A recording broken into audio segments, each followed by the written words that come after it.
So I'm gonna do this. I've never heard of this. Niccolo Machiavelli. I've heard of Machiavelli. I've never heard of his first name. So the Prince. This should be interesting. I know he changed his name. I know he changed his name.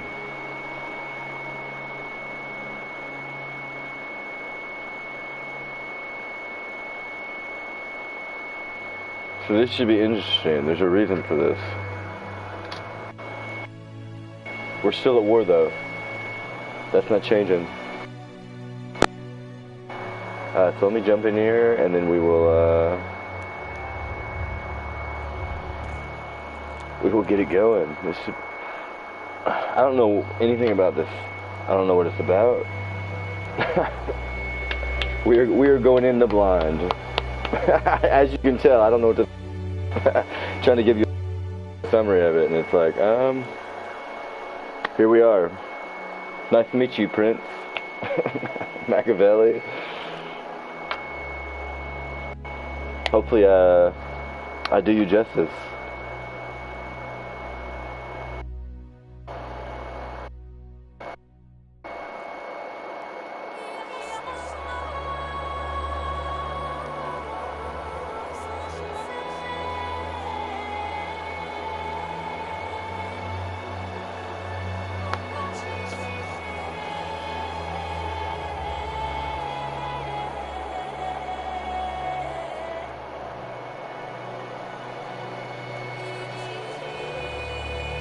Try to wait till we jump in. We will let you speak. Ancient recitations. See how this goes. This might have a LibriVox. I know LibriVox has all the old ones.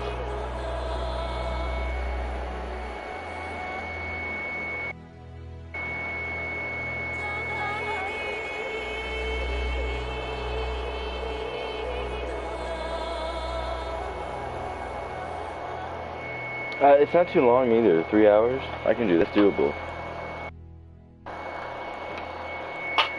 The Prince. You better live up to your name.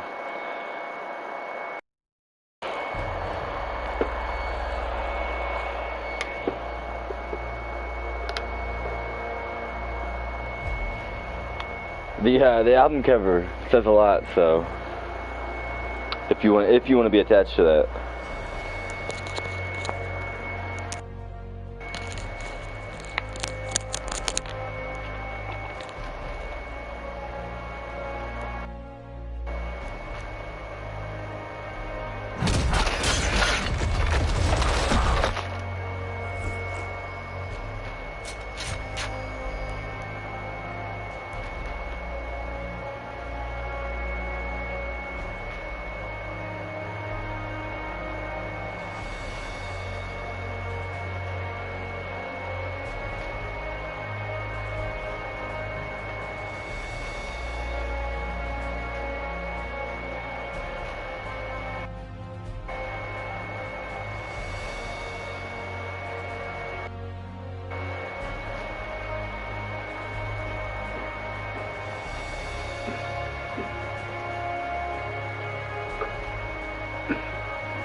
While I'm waiting, let's do Leviticus.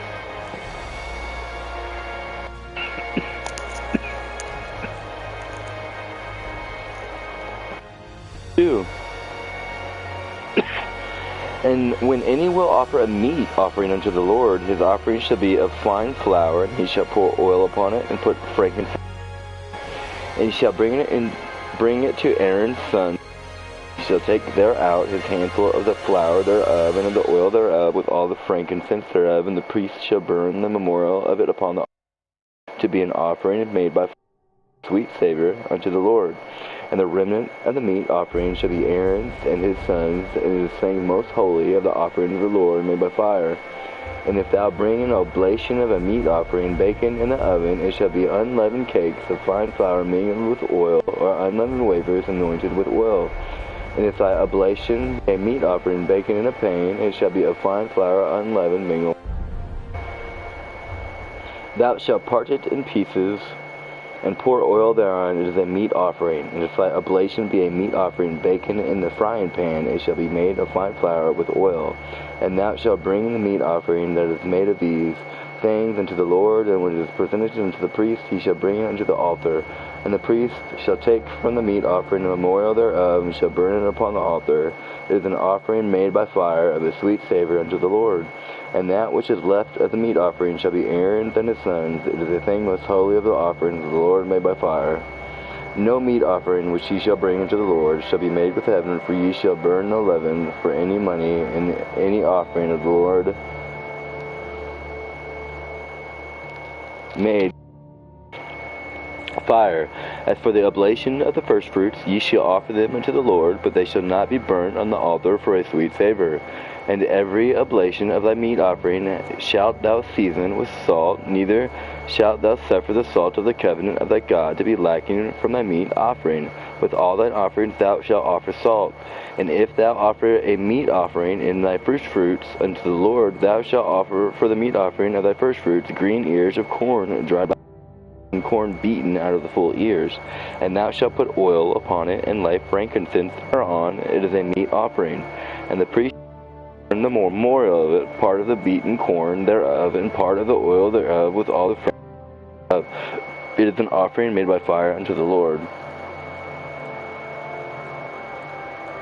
That it is. A lot of explosions.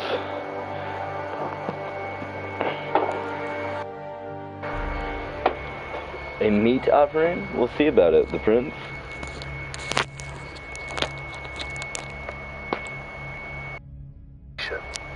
To the magnificent Lorenzo di Piero de' Medici, those who strive to obtain the good graces of a prince are accustomed to come before him with such things as they hold, or in which they see him take most delight, whence one often sees horses, arms, cloth of gold, precious stones, and similar ornaments presented to princes worthy of their greatness. Desiring therefore to present myself to your majesty with some testimony of my devotion towards you, I have not found among my possessions anything which I hold more dear or value so much as the knowledge of the actions of great men, acquired by long experience in contemporary affairs and a continual study of antiquity, which, having reflected upon it with great and prolonged diligence, I now send, digested into a little volume, to your magnificence. And although I may consider this work unworthy of your countenance, nevertheless, I trust much to your benignity that it may be, seeing that it is not possible for me to make a better gift than to offer you the opportunity of understanding, in the shortest time, all that I have learned in so many years, and with so many troubles and dangers, which work I have not embellished with swelling or magnificent words, nor stuffed with rounded periods, nor with any extrinsic allurements or adornments whatever, with which so many are accustomed to embellish their works. For I have wished either that no honor should be given of it, or else that the truth of the matter and the weightiness of the theme shall make it acceptable. Nor do I hold with those who regard it as a presumption if a man of low and humble condition dare to discuss and settle the concerns of princes, because just as those who draw landscapes place themselves below the plain to contemplate the nature of the mountains and of lofty places, and in order to contemplate the plains, place themselves upon high mountains, even so to understand the nature of the people, it needs to be a prince, and to understand that of princes, it needs to be of the people.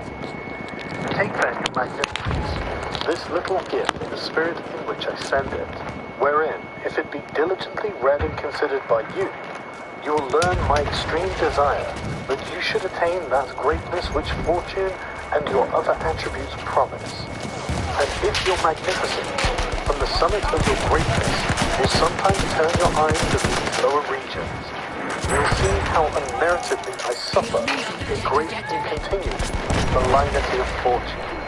Chapter 1. How many kinds of principality there are, and by what means they are acquired.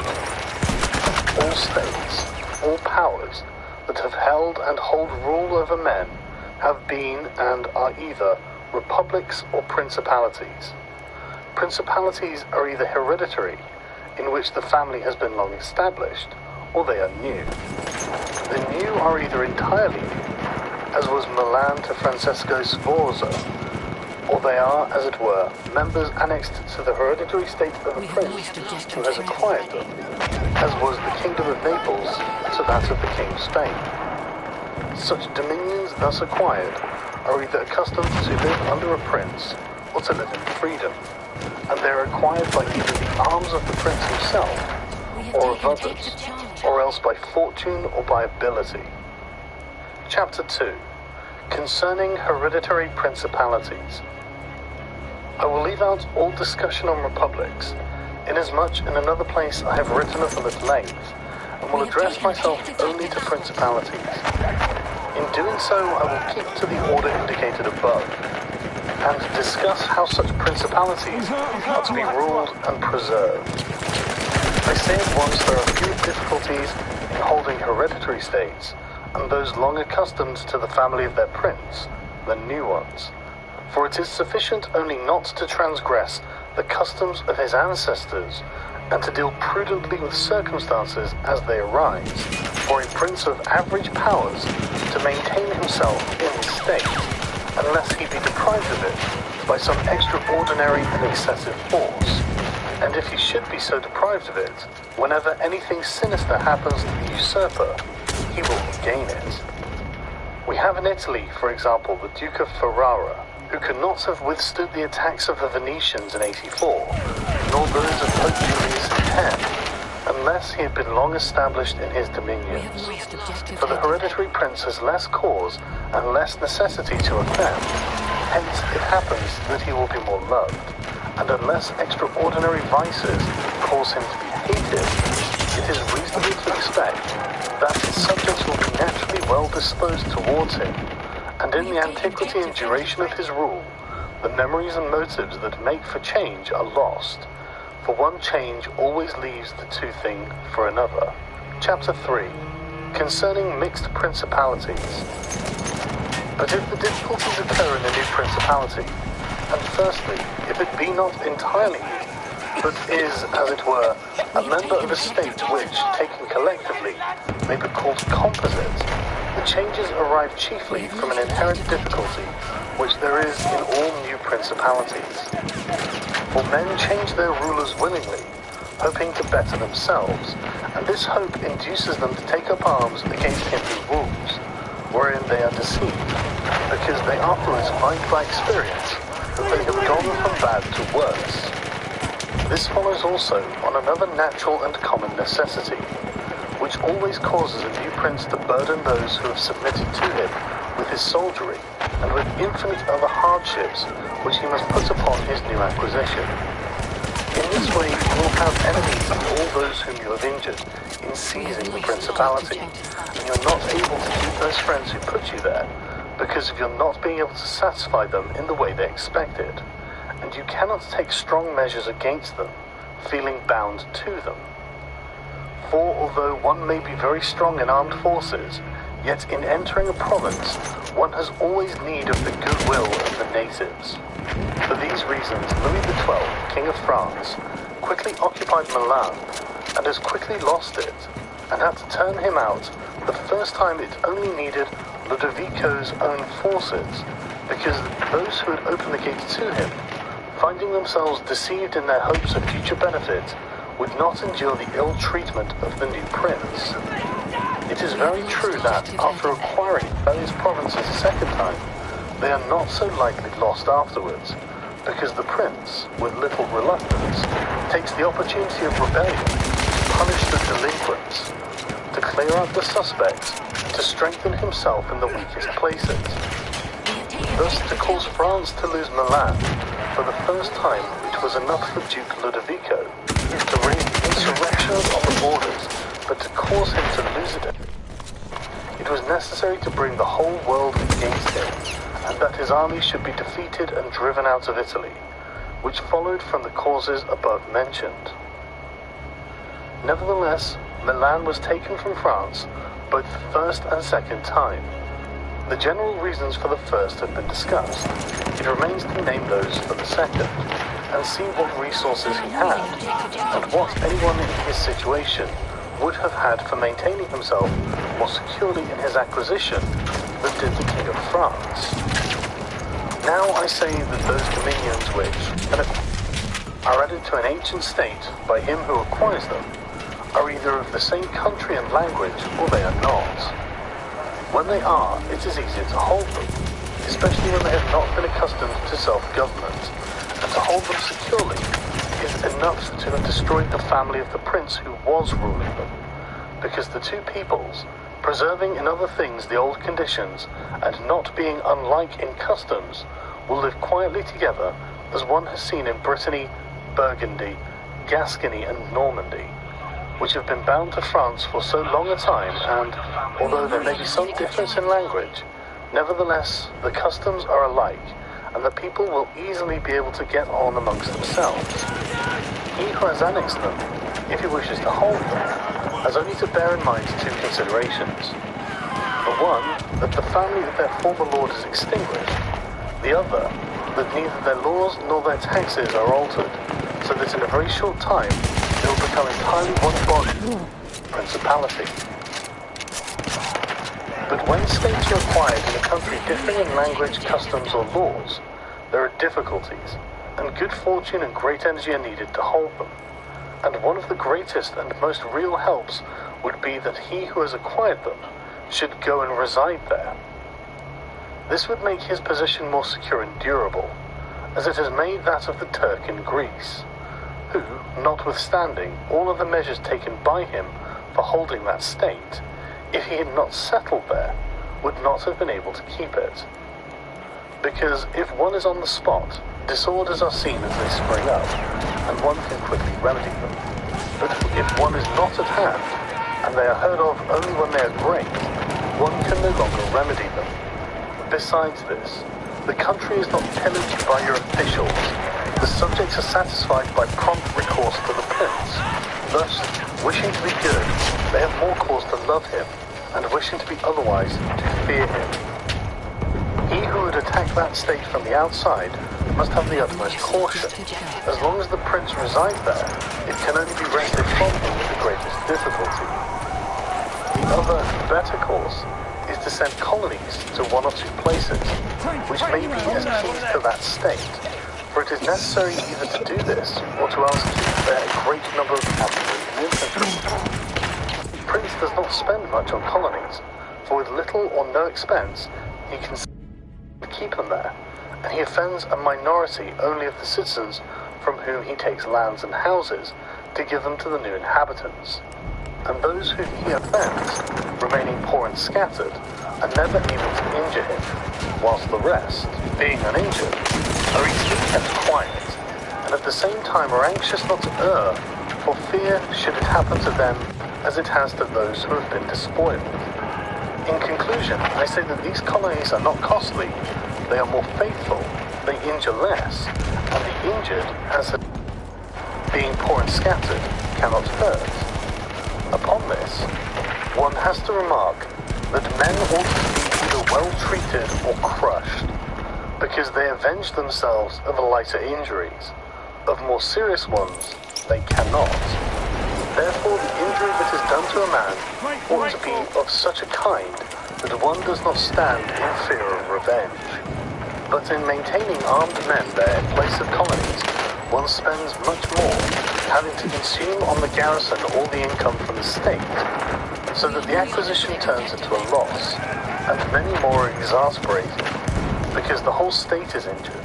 Through the shifting of the garrison up and down, all become acquainted with hardship, and all become hostile, and they are enemies who, whilst beaten on their own ground, are able yet to do hurt. For every reason, therefore, such guards are as useless as a colony is useful. Again, the prince who holds a country differing in the above respects ought to make himself the head and defender of his less powerful neighbours, and to weaken the more powerful amongst them, taking care that no foreigner as powerful as himself shall, any accident, get a footing there, for it will always happen that such a one will be introduced by those who are discontented, either through excessive ambition or through fear, as one has seen already. The Romans were brought to Greece by the Aetolians, and in every other country where they obtained a footing, they were brought in by the inhabitants. And the usual course of affairs is that, as soon as a powerful foreigner enters a country, all the subject states are drawn to him, moved by the hatred which they feel against the ruling power. So in that respect, to those subject states he is not to take any trouble to gain them over to himself, but the whole of them quickly rally to the state which he has acquired there. He is only to take care that they do not get hold of too much power and too much authority, and then with his own forces and with their goodwill, he can easily keep down the more powerful of them, as to remain entirely master in the country. And he who does not properly manage this business will soon lose what he has acquired, and whilst he does it, he will have endless difficulties and troubles. The Romans, in the countries which they annexed, observed closely these measures. They sent colonies and maintained friendly relations with the minor powers, without increasing their strength. They kept down the greater and did not allow any strong foreign powers to gain authority. Greece appears to me sufficient for an example. The Achaeans and the Aetolians were kept friendly by them, but the kingdom of Macedonia was humbled. Antiochus was driven out, yet the merits of the Achaeans and the Aetolians never secured for them permission to increase their power, nor did the persuasions of Philip ever induce the Romans to be his friends without first humbling him, nor did the influence of Antiochus make them agree that he should retain any lordship over the country, because the Romans did in these instances what all prudent princes ought to do, who have to regard not only present troubles, but also future ones, for which they must prepare with every energy, because, when foreseen, it is easy to remedy them, but if you wait until they approach, the medicine is no longer in time, because the malady has become incurable. For it happens in this, as the physicians say, it happens in a hectic fever, that in the beginning of the malady it is easy to cure, but difficult to detect.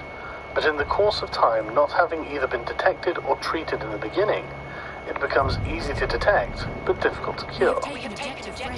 This it happens in affairs of state, for when the evils that arise that have been foreseen, which it is only given to a wise man to see, they can be quickly redressed.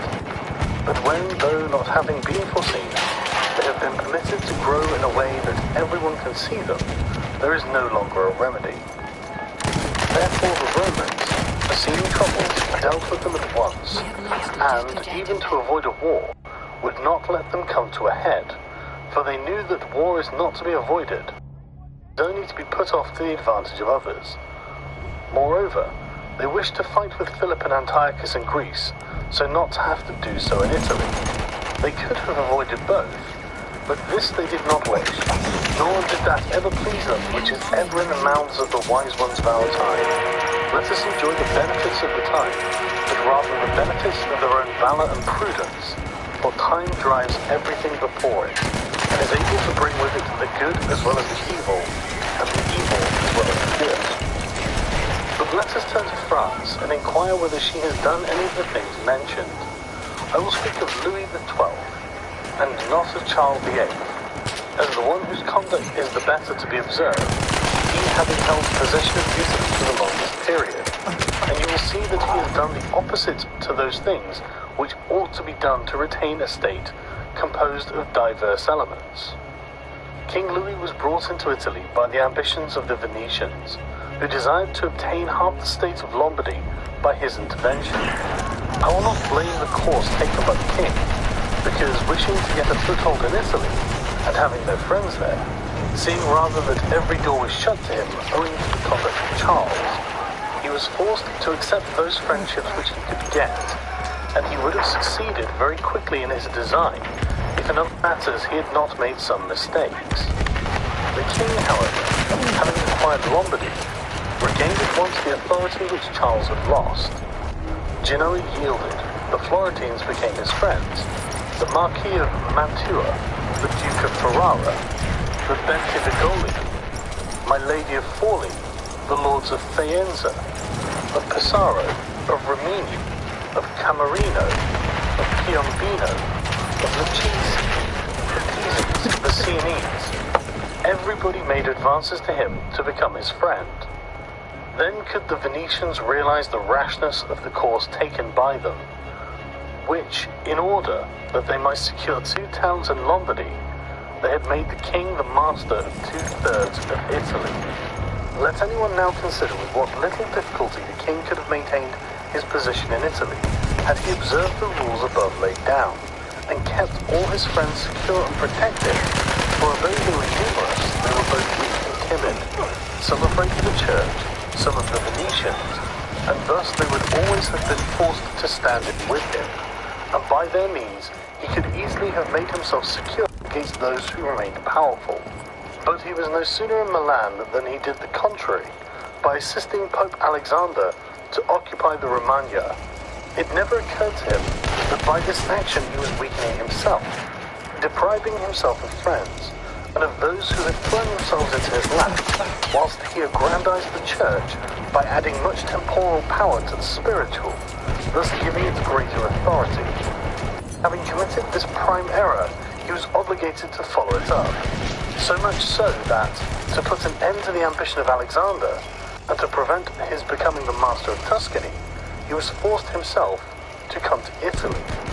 And as if it were not enough to have aggrandized the church and deprived himself of friends, he, wishing to have the kingdom of Naples, divided with the king of Spain, and where he was the prime arbiter in Italy, he takes an associate, so that the ambitious of that country and the malcontents of his own should have somewhere to shelter, and whereas he could have left the kingdom his own pensioner as king, he drove him out, to put one there who was able to drive him, Louis, out in turn. The wish to acquire is in truth very natural and common, and men always do so when they can, and for this they will be praised and not blamed. Yet when they cannot do so, yet wish to do so by any means, then there is folly and blame. Therefore, if France could have attacked Naples with her own forces, she ought to have done so. If she could not, then she ought not to have divided it. And if the partition which she had made with the Venetians and Lombardy was justified by the excuse by it she got a foothold in Italy, this other partition merited blame, for it had not the excuse of that necessity. Therefore, Louis made these 5 errors. He destroyed the minor powers. He increased the strength of one of the greater powers in Italy. He brought in a foreign power. He did not settle in the country. He did not send colonies. Which errors, had he lived, were not enough to injure him, had he not made a 6th, by taking away the dominions from the Venetians. Because, had he not aggrandized the church, nor brought Spain into Italy, it would have been very reasonable and necessary to humble them. But having first taken these steps, he ought never have consented to their ruin, for they, being powerful, would always have kept off others from designs on Lombardy, to which the Venetians would never have consented, except to become the masters themselves there. Also because the others would not wish to take Lombardy from France in order to give it to the Venetians, and to run counter to both, they would not have had the courage. And if anyone should say, King Louis yielded the Romagna to Alexander and the kingdom of Spain to avoid war, I answer for the reasons given above that a blunder ought never to be perpetrated to avoid war, because it is not to be avoided, but is only deferred to your disadvantage. And if another should allege the pledge which the king had given the Pope that he would assist him in the enterprise, in exchange for the dissolution of marriage and for the cap to Rouen, to that I reply what I shall write later on, concerning the faith of princes and how it ought to be kept. Thus King Louis lost Lombardy, by not having followed any of the conditions observed by those who have taken possession of countries and wished to retain them. Nor is there any miracle in this, but much that is reasonable and quite natural. And on these matters I spoke at Nantes with Rouen, and when Valentino, as Caesar Borgia, the son of the Pope Alexander, was called, occupied the Romagna, and on Cardinal Rouen, observing to me that the Italians did not understand war, I replied to him that the French did not understand statecraft, meaning that otherwise they would not have allowed the Church to reach such greatness. And in fact, it had been seen that the greatness of the Church and of Spain and Italy had been caused by France, and her ruin may be attributed to them. From this, a general rule is drawn, which never rarely fails, that he who is the cause of another becoming powerful is because that predominancy has been brought about either by astuteness or else by force, and both are distrusted by him who has been raised to power. Chapter 4. Why the kingdom of Darius, conquered by Alexander, did not rebel against the successors of Alexander at his death. Considering the difficulties which men have to hold on to a newly acquired state, one might wonder how, seeing that Alexander the Great became master of Asia in a few years, and died whilst it was scarcely settled, whence it might be reasonable that the whole empire would have rebelled.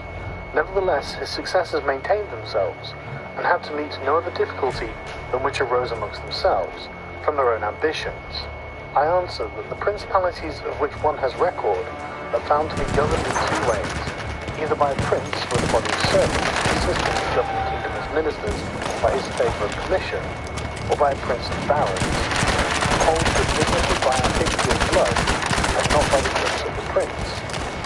Such barons have states in their own subjects, who recognise their lords and hold them in affection. Those states that are governed by a prince and his servants hold their prince in all consideration, because in all the country there is no one who is recognised as superior to him, and yet if they yield obedience to another, they do it as to a minister and an official, and they do not bear him any particular affection. Examples of these two governments in our time are the Turk and the King of France. The entire monarchy of the Turk is governed by one lord, but the others are his servants, and dividing his kingdom into sanjaks, he sends there different administrators, and shifts and changes them as he chooses.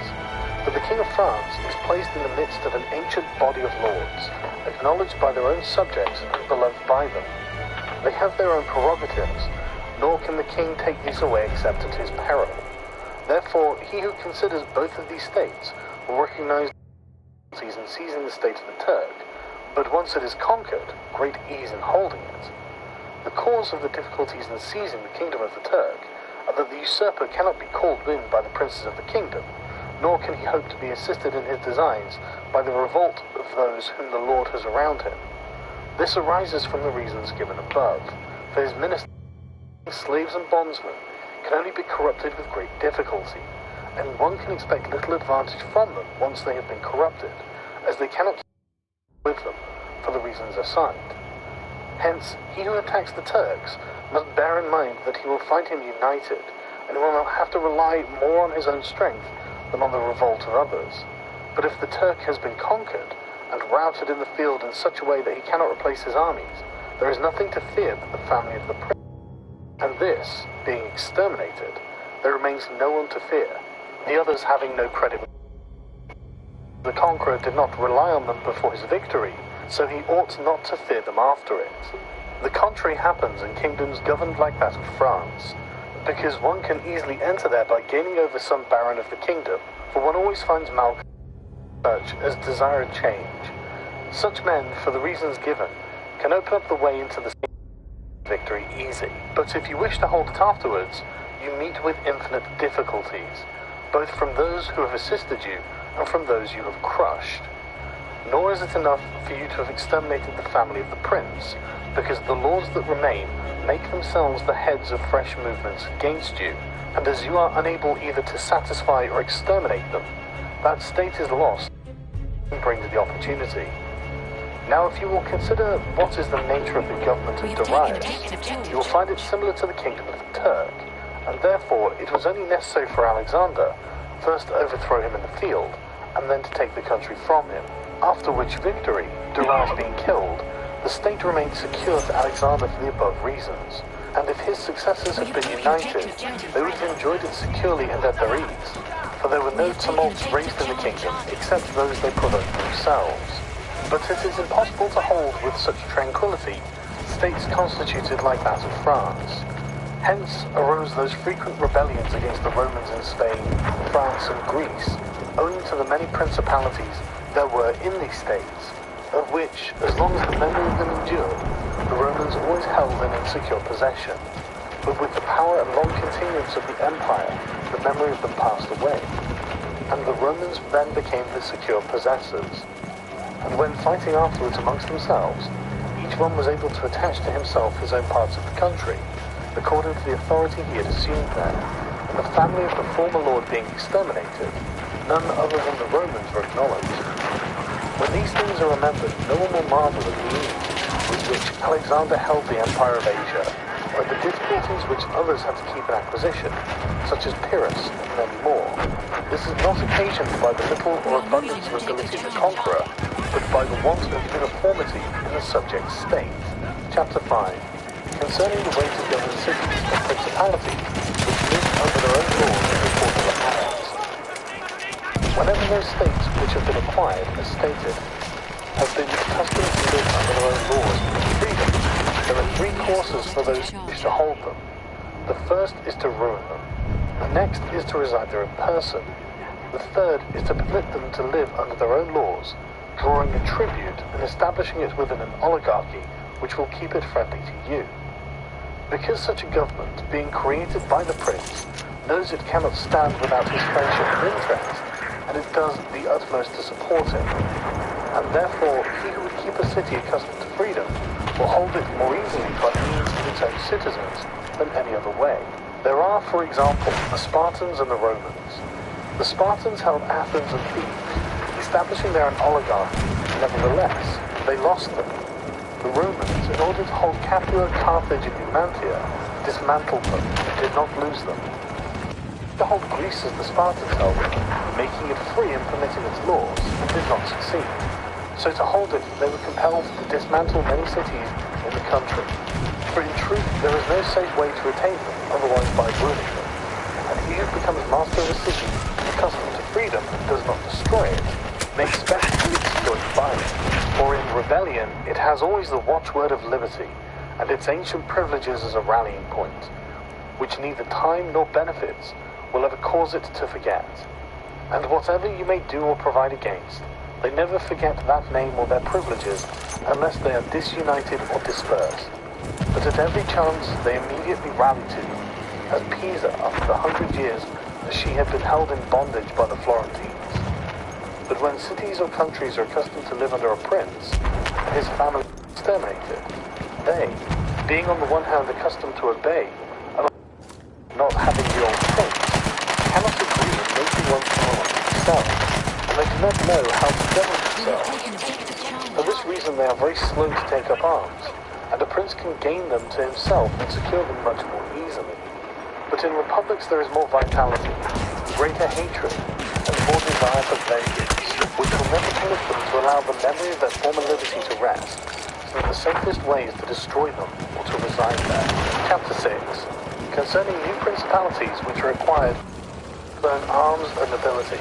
Let no one be surprised if, in speaking of entirely new principalities, as I shall do, I adduce the highest examples of both prince and estate, because men, walking almost always in paths beaten by others, and following by imitation of their deeds, are yet unable to keep entirely to the ways of others, or attain to the power of those they imitate. A wise man ought always to follow the path taken by great men, and to imitate those who have been supreme, so that if his ability does not equal them, at least it will savour of it.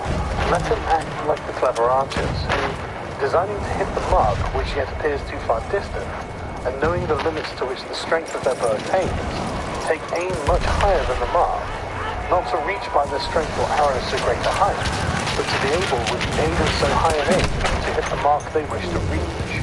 I say, therefore, that in entirely new principalities, where there is a new prince, more or less difficulty is found in keeping, accordingly as there is more or less ability in him who acquired the state. Now, as the fact of becoming a prince from a private station presupposes either ability or fortune, it is clear that one or other of these things will mitigate in some degree many difficulties. Nevertheless, he who has relied least on fortune is established the strongest. Further, it facilitates matters when the prince, having no other state, is compelled to reside there in person. But to come to those who, by their own ability and not through fortune, have risen to be princes, I say that Moses, Cyrus, Romulus, Theseus, and such like are the most excellent examples. And although one may not discuss Moses, he having been a mere executor of the will of God, yet he ought to be admired, if only for that favour which made him worthy to speak with God. But in considering Cyrus and the others who have acquired or founded kingdoms, all will be found admirable, and if their particular deeds and conduct shall be considered, they will not be found inferior to those of Moses, although he had so great a preceptor.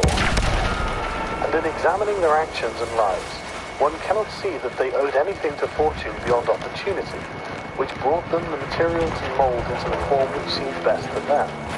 Without that opportunity, their powers of mind would have been extinguished, and without those powers, the opportunity would have come in vain.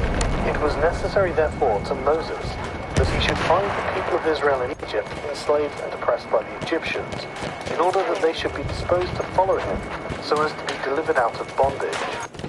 It was necessary that Romulus should not remain in Alba, and that he should be abandoned at his birth, in order that he should become the king of Rome and founder of the fatherland.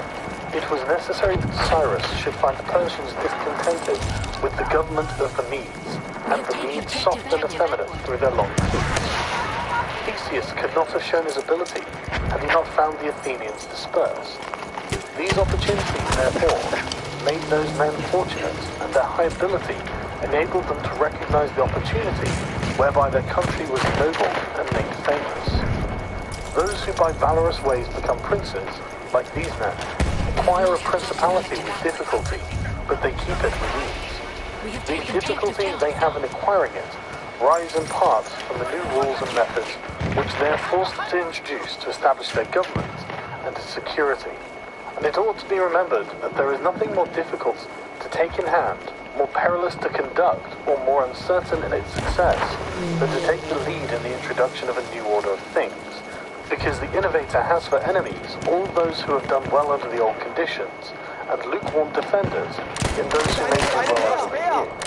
This coolness arises partly from the fear of the opponents, who have the laws on their side, and partly from the incredulity of men, who do not readily believe in new things until they have long experience of them. Thus it happens that whenever those who are hostile have the opportunity to attack, they do it like partisans, whilst the others defend lukewarmly, in such wise that the prince is endangered along with them. It is necessary, therefore, if we desire to discuss the matter thoroughly, to inquire whether these innovators can rely on themselves or have to depend on others. That is to say, whether to consummate their enterprise, have they to use prayers or can they use force? In the first instance, they always succeed badly and never compass anything. But when they can rely on themselves and use force, then they are rarely endangered. Hence it is that all armed prophets have conquered, and the unarmed ones have been destroyed. Besides the reasons mentioned, the nature of the people is variable, and whilst it is easy to persuade them, it is difficult to fix them in that persuasion. And thus it is necessary to take such measures that, when they believe no longer, it may be possible to make them believe by force. If Moses, Cyrus, Theseus, and Romulus had been unarmed, they could not have enforced their constitutions for so long, as happened in our time to Fra Girolamo Savonarola, who was ruined with his new order of things immediately the multitude believed in him no longer, and he had no means of keeping steadfast those who believed or of making the unbelievers to believe. Therefore, such as these have great difficulty in consummating their enterprise, for all their dangers are yet in the ascent, yet with ability they will overcome them. But when these are overcome, and those who envied them their success are exterminated, they will begin to be respected, and they will continue afterwards powerful, secure, honoured, and happy. To these great examples I wish to add a lesser one. It still bears some resemblance to them, and I wish it to suffice me for all of a like kind. It is Hiero the Syracusan. This man rose from a private station to be Prince of Syracuse, nor did he, either, owe anything to fortune but to opportunity. For the Syracusans, being oppressed, chose him for their captain. Afterwards he was rewarded by being made their prince. He was of so great ability, even as a private citizen, that one who writes of him says he wanted nothing but a kingdom to be a king. This man abolished the old soldiery, organized the new, gave up old alliances and made new ones, and as he had his own soldiers and allies, on such foundations he was able to build any edifice. Thus, while he had endured much trouble in acquiring, he had but little in keeping. Chapter 7. Concerning new principalities which are acquired by either the arms of others or good fortune. Those who solely by good fortune become princes, from being private citizens, have little trouble in rising, but much trouble in keeping atop. They have not any difficulties on the way up, because they fly, but they have many when they reach the summit. Such are those whom some states is either given for money, or by the favour of him who bestows it, as happened to many in Greece, in the cities of Ionia and of the Hellespont, where the princes were made by Darius, in order that they might hold the city, both for his security and his glory, as also were those emperors who, by the corruption of the soldiers, from being citizens of the empire, such stand simply elevated upon the goodwill of who is elevating them, two most inconstant and unstable things. Neither have they the knowledge requisite for the position, because unless they are men of great worth and ability, it is not reasonable to expect that they should know how to command, having always lived in private condition. Besides, they cannot hold it, because they have not the forces which they can keep friendly and faithful. States that rise unexpectedly then, like all other things in nature, which are born and grow rapidly, cannot leave their foundations and correspondences fixed in such a way that the first storm will not overthrow them, unless, as is said, those who unexpectedly become princes are men of so much ability that they know they have to be prepared at once to hold that which fortune has thrown into their laps, and that those foundations which others have laid before they became princes, they must lay afterwards. Concerning these two methods of rising to be a prince by ability or fortune, I wish to adduce two examples within our own recollection, and these are Francesco Sforza and Cesare Borgia. Francesco, by proper means of great ability, from being a private person, rose to be Duke of Milan, and that which he had acquired with 1,000 anxieties, he kept with little trouble. On the other hand, Cesare, called by the people Duke Valentino, acquired his state during the ascendancy of his father, and on its decline he lost it, notwithstanding that he had taken every measure and done all that ought to be done by a wise and able man, to fix firmly his roots in the states, which the arms and fortunes of others had bestowed upon him. Because, as is stated above, he who has not first laid his foundations may be able with great ability to lay them afterwards, but they will be laid with trouble to the architect and danger to the builder. If, therefore, all the steps taken by the Duke is considered, it will be seen that he laid solid foundations for his power, and I do not consider it superfluous to discuss them, because I do not know what better precepts to give a new prince than the example of his actions. And if his dispositions were of no avail, that was not his fault, but the extraordinary and extreme malignity of fortune. Alexander VI, in wishing to aggrandize the Duke, his son, had many immediate and prospective difficulties. First, he did not see his way to make him master of any state that was not a state of the Church, and if he was willing to rob the Church, he knew that the Duke of Milan and the Venetians would not consent, because Faenza and Rimini were already under the protection of the Venetians. Besides this, he saw the arms of Italy, especially those by which he might have been assisted, in hands that secured the aggrandizement of the Pope, namely the Orsini and the Colonnesi and their following. It behooved him, therefore, the state of affairs and embroil their powers, so as to make himself securely master of part of their states. This was easy for him to do, because he found the Venetians, moved by other reasons, inclined to bring back the French into Italy. He would not only propose this, but he would render it more easy by dissolving the former marriage of King Louis. Therefore the king came into Italy with the assistance of the Venetians and the consent of Alexander. He was no sooner in Milan than the Pope had soldiers from him for the attempt on Romagna, which yielded to him on the reputation of the king. The Duke, therefore, having acquired Romagna and beaten the Colonnetti, while wishing to hold back and to advance further, was hindered by two things. The one, his forces did not appear to be loyal to him. The other, the goodwill of France. That is to say, he feared that the forces of the Orsini, which he was using, would not stand to him, that not only might they hinder him from winning more, but might themselves seize what he had won, and that the king might also be defended. Of the Orsini, he had a warning when, after taking Faenza and attacking Bologna, he saw them go very unwillingly to that attack. And as to the king, he learned his mind when he made himself, after taking the Duchy of Urbino, attack Tuscany, and the king made him desist from that at the taking. Hence the Duke decided to depend no more on the arms and the luck of others. For the first thing, weakened the Orsini and Colonnetti parties in Rome, by gaining to himself all their adherents who were gentlemen, making them his gentlemen, giving them good pay and, according to their rank, honouring them with office and command in such a way that in a few months all attachment to the factions was destroyed and turned entirely to the Duke. After this, he awaited an opportunity to crush the Orsini, having scattered the adherents of the Colonna house. This came to him soon, and he used it well, for the Orsini, perceiving at length that the aggrandizement of the Duke and the Church was the ruin to them, called a meeting of the Maglioni in Perugia. From this sprung the rebellion at Urbino, and the tumults in the Romagna, with endless dangers to the Duke, all of which he overcame with the help of the French.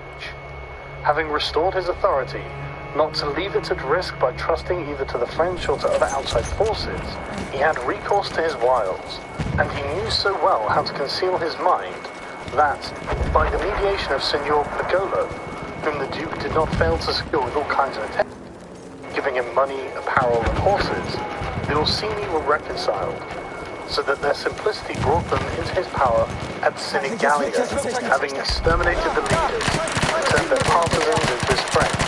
The Duke laid sufficiently good foundations to his power, having all the Romagna and the Duchy of Urbino, and all the people now beginning to appreciate their prosperity, he gained them all over to himself. And as this point is worthy of notice, and to be imitated by others, I am not willing to leave it out. When the Duke occupied the Romagna, he found it under the rule of weak masters, who rather plundered their subjects than ruled them, who gave them more cause for disunion than for union, so that the country was full of robbery, quarrels, and every kind of violence.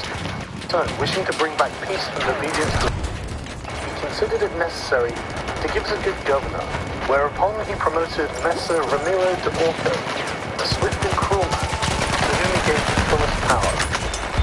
This man in a short time restored peace with a great success. Afterwards, the Duke considered that it was not advisable to confer such excessive authority, that he had no doubt but that he would become odious.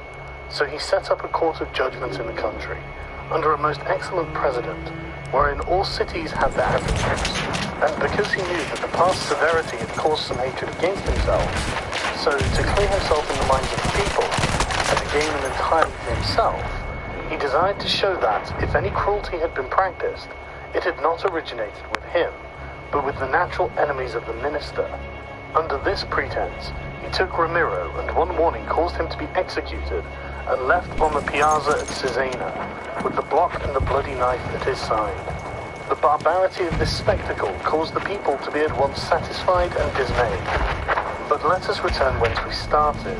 I say that the Duke, finding himself now sufficiently powerful, and partly secured from immediate dangers by having armed himself in his own way, and having in a great measure crushed those forces in his vicinity that could injure him, if he wished to proceed with his conquest, had next to consider France, for he knew that the king, who was too late aware of his mistake, would not support him, and from this time new alliance temporized with France in the expedition which she was making towards the kingdom of Naples against the Spaniards, who were besieging Gaeta.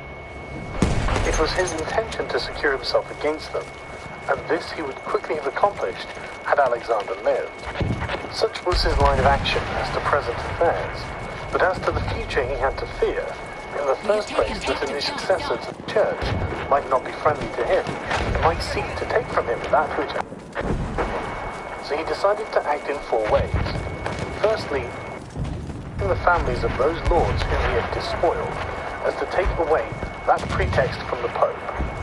Secondly, by winning to himself all the gentlemen of Rome, so as to be able to curb the Pope with their aid, as has been observed. Thirdly, by converting the college more to himself. Fourthly, by acquiring so much power before the Pope should die, that he could, by his own measures, resist the first shock. Of these four things at the death of Alexander, he had accomplished three, for he had killed as many of the dispossessed lords as he could lay his hands on, and few had escaped. He had won over the Roman gentlemen, and he had the most numerous party in the college. And as to any fresh acquisition, he intended to become master of Tuscany, for he already possessed Perugia and Piombino, and Pisa was under his protection. And as he had no longer to study France, for the French were already driven out of the kingdom of Naples by the Spaniards, and in this way both were compelled to buy his goodwill, he pounced down upon Pisa. After this, Lucca and Siena yielded at once, partly through hatred and partly through fear of the Florentines. And the Florentines would have had no remedy had he continued to prosper, as he was prospering the year that Alexander died.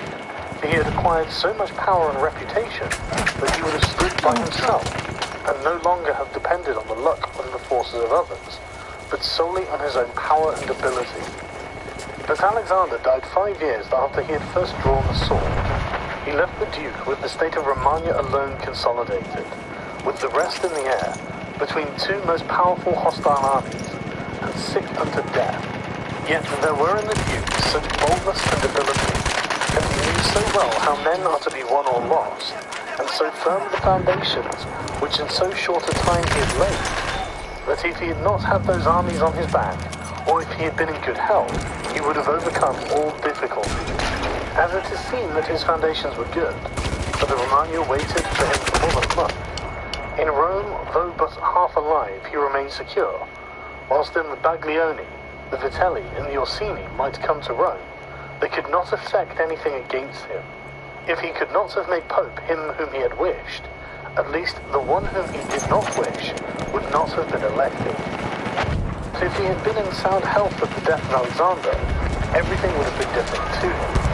On the day that Julius II was elected, he told me that he had thought that everything might occur at the death of his father, and had provided a remedy for all, except that he had never anticipated that, when the death did happen, he himself would be on the point to die. When all the actions of the Duke are recalled, I do not know how to blame him, but rather it appears to be, as I have said, that I ought to offer him for imitation to all those who, by the fortune or arms of others, are raised to government, because he, having a lofty spirit and far-reaching aims, could not have regulated his conduct otherwise. And the short life of Alexander in his own sickness frustrated his designs. Therefore, he who considers it necessary to secure himself in his new principle, to win friends, to overcome either by force or fraud, to make himself beloved and feared by the people, to be followed and revered by the soldiers, to exterminate those who have power or reason to hurt him, to change the old order of things for new, to be severe and gracious, magnanimous and liberal, to destroy disloyal soldiery and to create new, to maintain friendship with kings and princes in such a way that they must help him with zeal and defend him with caution. Find a more lively example of this man. Only can he be blamed for the election of Julius II, in whom he made a bad choice, because, as it said, not being able to elect a pope to his own, he could have hindered any other from being elected pope, and he ought never to have consented to the election of any cardinal whom he had injured or who had cause to fear him, if they became pontiffs. For men injure either from fear or hatred. Those whom he had injured, amongst others, were San Pietro ad Vincula, Colonna, San Giorgio, and Ascanio, the rest in becoming pope. To fear him, Rouen and the Spaniards accepted, the latter from their relationship and obligations, the former from his influence, the Kingdom of France having relations with him. Therefore, above everything, he created a Spaniard pope, and failing him, he ought to have consented to Rouen, and not to San Pietro ad Vincula. He who believes that new benefits will cause great personages to get old injuries is deceived. Therefore the Duke erred in his choice, and it was the cause of ultimate ruin. Chapter 8. Concerning those who have obtained a prince by wickedness. Although a prince may rise from a private station in two ways, neither of which can be entirely attributed to fortune or genius, yet it is manifest to me that I must not be silent on them, although one could be more treated when I discuss republics. These methods are when, either by some wicked or nefarious ways, one ascends to the principality, or when by fellow citizens, a private person becomes the prince of his country. And speaking of the first method, it will be illustrated by two examples, one ancient, the other modern. And without entering further into the subject, I consider these two examples will suffice for those who may be compelled to follow them. Agathocles the Sicilian became king of Syracuse, not only from a private, but from a low and abject position. This man, the son of a potter, through all the changes in his fortunes, always led an infamous life. Nevertheless, he accompanied his infamies with so much ability of mind and body, that, having devoted himself to the military profession, he rose through its ranks to be praetor of Syracuse.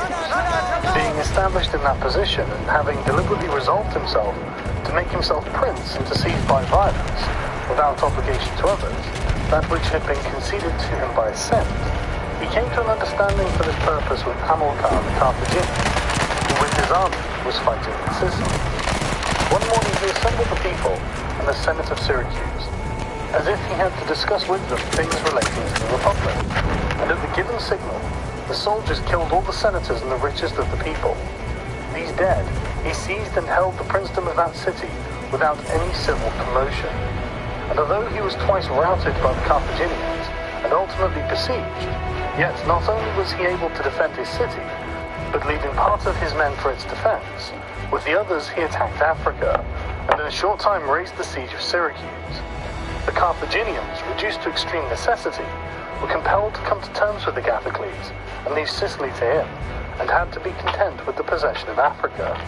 Therefore, he who considers the actions and genius of this man will see nothing or little which can be attributed to fortune, inasmuch as he attained preeminence, as is shown above, not by the favour of any one, but step by step in the military profession, which steps were gained with 1,000 troubles and perils, and were afterwards boldly held by him with many hazardous dangers.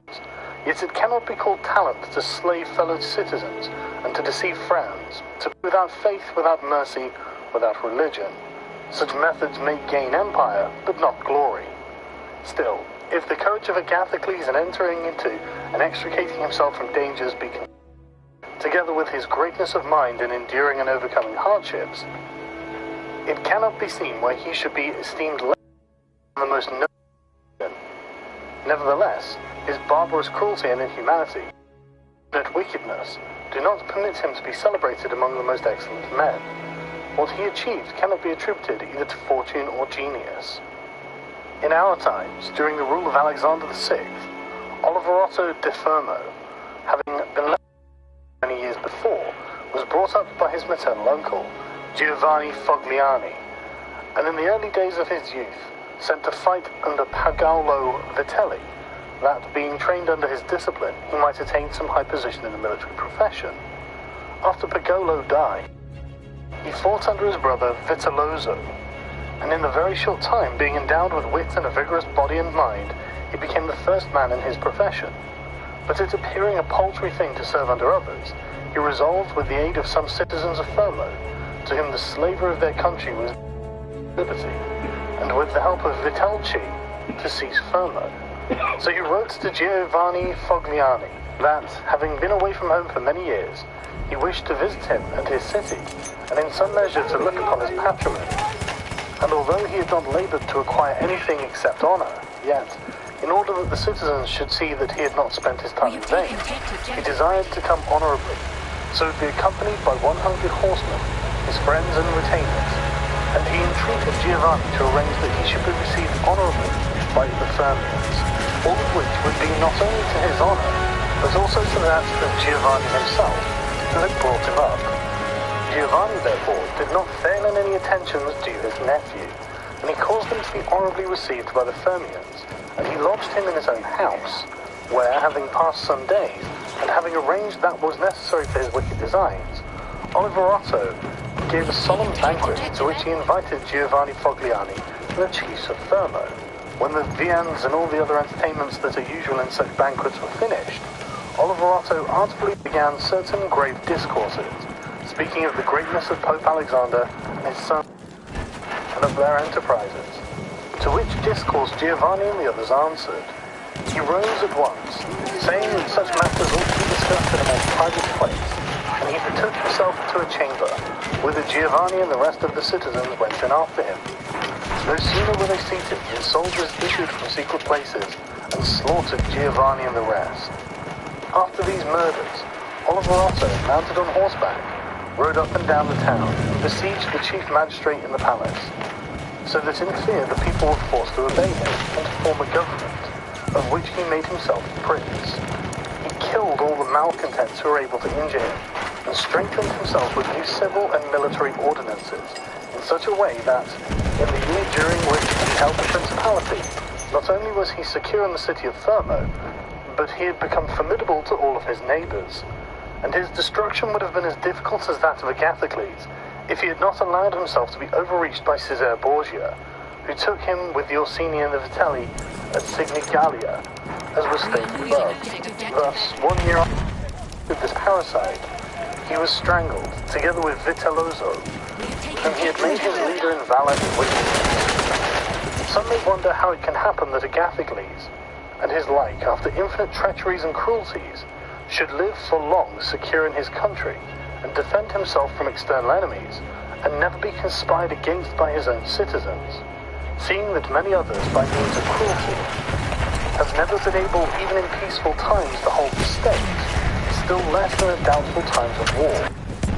I believe that this follows from severities being badly or properly used. Those may be called properly used if, of evil it is possible to speak well, that are applied at one blow and are necessary to one's security, and that are not persisted in afterwards, lest they can be turned to the advantage of the subject. The badly employed are those which, notwithstanding they may be few in the commencement, multiply with time rather than decrease. Those who practice the first system are able, by the aid of God or man, to mitigate in some rule as Agathocles did. It is impossible for those who follow the other to maintain themselves. Hence it is to be remarked that, in seizing a state, the usurper ought to examine into all those injuries which it is necessary for him to inflict, and to do them all at one stroke, so as not to have to repeat daily, and thus by not unsettling men he will be able to reassure them, and win them to himself by benefits. He who does otherwise, either from timidity or from evil advice, is always compelled to keep the knife in his hand. Neither can he rely on his subjects, nor can they attach themselves to him, owing to their continued and repeated wrongs. For injuries ought to be done all at one time, so that, being tasted less, they offend less. Benefits ought to be given little by little, so that the flavour of them may last longer. And above all things, a prince ought to live amongst his people in such a way that no unexpected circumstances, whether for good or evil, shall make him change. Because if the necessity for this comes in troubled times, you are too late for harsh measures, and mild ones will not help you, for they will be considered as forced from you, and no one will be under any obligation to you for them. Chapter 9. Concerning a civil principality.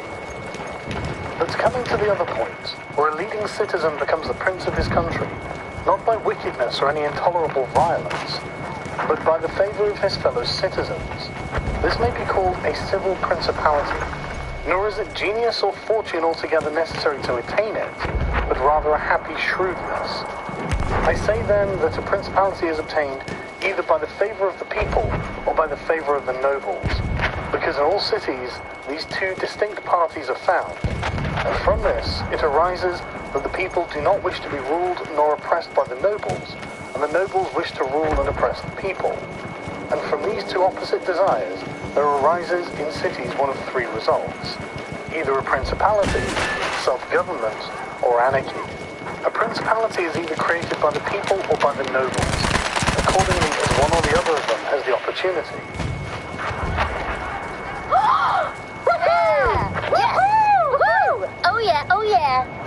you want gift reaction...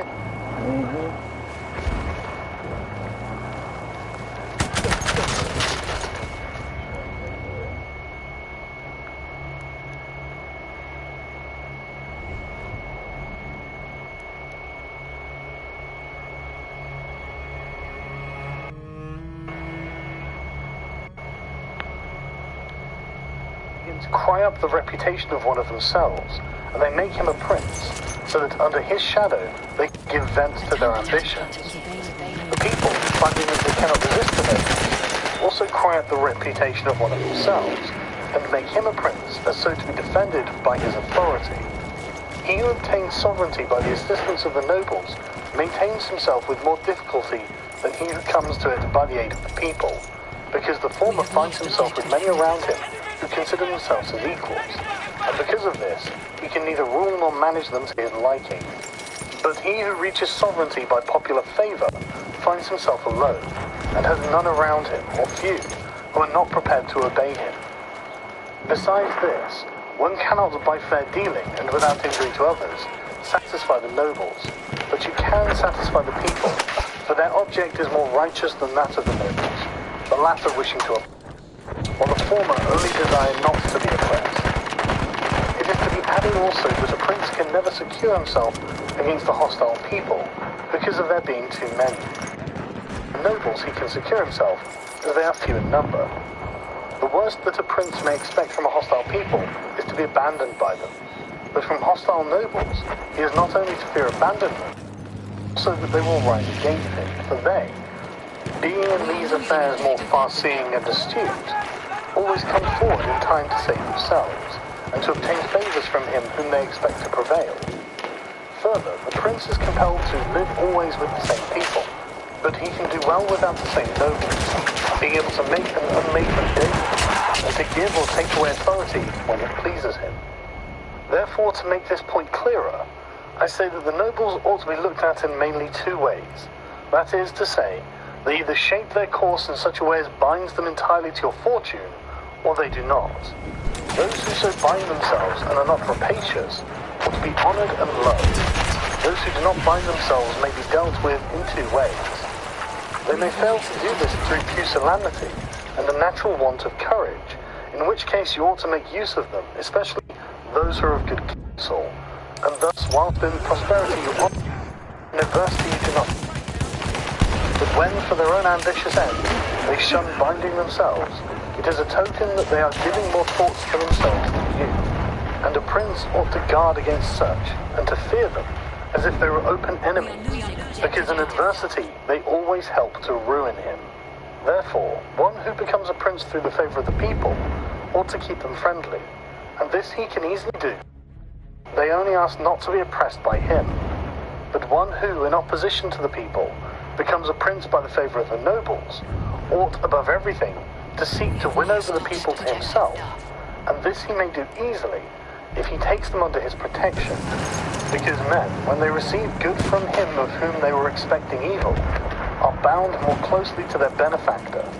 Thus the people quickly become more devoted to him than if he had been raised to the principality by their favors, and the prince can win their affections in many ways. But as these vary according to the circumstances, one cannot give fixed rules, so I admit them. But, I repeat, it is necessary for a prince to have the people friendly, otherwise he has no security in adversity. Nabis, prince of the Spartans, sustained the attack of all Greece, and of a victorious Roman army, and against them he defended his country and his government. And for the overcoming of this peril, it was only necessary for him to make himself secure against the few. But this would not have been sufficient had the people been hostile. And do not let anyone impugn this statement with the trite proverb that he who builds on the people builds on the mud. For this is true when a private citizen makes a foundation there, and persuades himself that the people will free him when he is oppressed by his enemies or by the magistrates, wherein he will find himself very often deceived, as happened to the Gracchi in Rome, and the Messer Giorgio Scali in Florence. But granted a prince who is established in love, who can command and is a man of courage, undismayed in adversity, who does not fail in other qualifications, and who, by his resolution and energy, keeps the whole people encouraged, Such a one will never find himself deceived in them. It will be shown that he has laid his foundations well. These principalities are liable to danger when they are passing from civil to the absolute order of government. For such princes either rule personally or through magistrates. In the latter case, their government is weaker and more insecure, because it rests entirely on the goodwill of those citizens who are raised to the magistracy, and who, especially in troubled times, can destroy the government with great ease, either by intrigue or open defiance.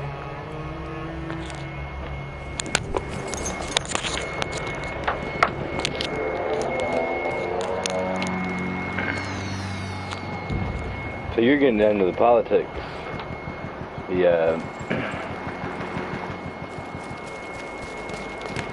The infrastructure of the city.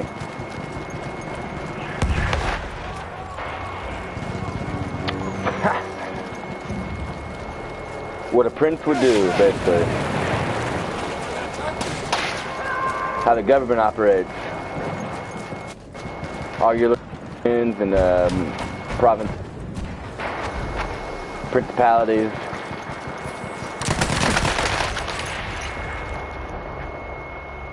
I don't know what's going on here. I'll start another video. We'll take a break and start another video. So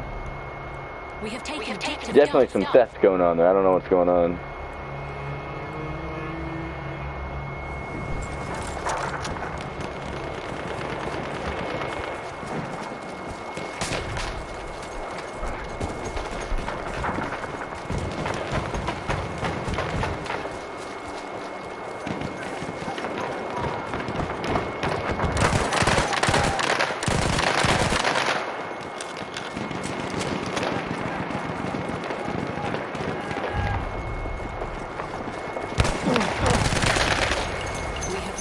Okay.